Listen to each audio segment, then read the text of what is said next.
think we're going to do a crowdfunding kind of approach to this, not do any sort of record label. I've been on every level of labels, from majors to indie to self-released, and these days you just kind of don't need that infrastructure.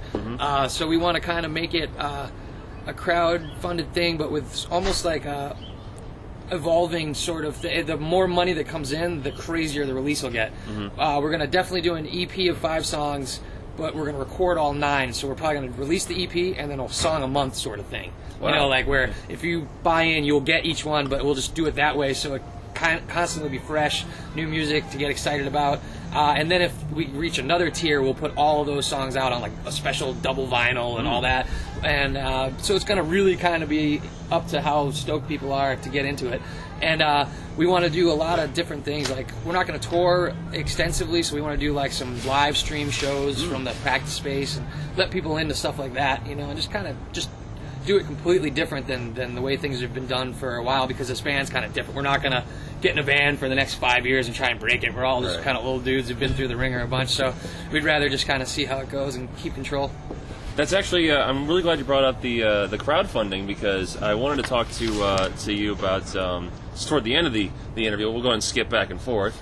But wrenches, man, that's what I do. So we're in the era of crowdfunding, but also it seems like your time in Shadows Fall was kind of around the time that social media was kind of coming up, and it became commonplace around the time you were in your projects. And so, what do you think about the effects before, during, and after social media with bands? Does it help bands, fans, and businesses, or has it hurt them? It's helped and hurt. It's helped a lot of younger bands who wouldn't have been able to expose themselves that way financially, like just print and send out CDs to a million places, where they can just have some streaming and people can get it immediately, and they're able to connect that way.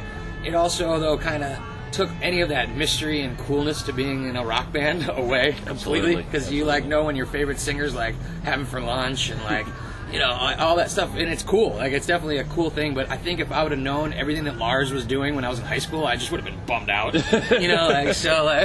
It does take away some of that. The crowdfunding thing, I think, is great, though. I think it's really going to change, because if you really think about it, the fans have always been paying for these records to be made anyway by buying them.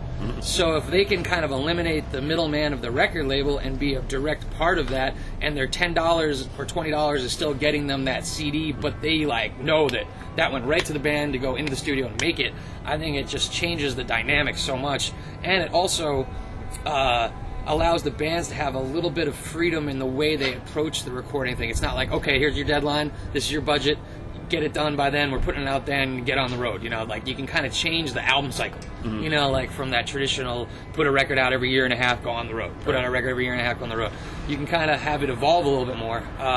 And also, you can sometimes surprise yourself where, like, Protest the Hero tried to raise, $30,000, ended up with $350,000, and made an insane record with, like, I think things, like, shoot out of it at this point, it's gotten so crazy, and, and just the cool perks you can do where, people will be able to, either have something super exclusive or have someone play on their own record or get handwritten lyrics, whatever it is. I think it's just a cool way to make it a different experience instead of just going to the record store and buying it and knowing that 85% of that went to some giant corporation and the band's going to get paid in 10 years in like $1.50, so it's changed all that, which is cool.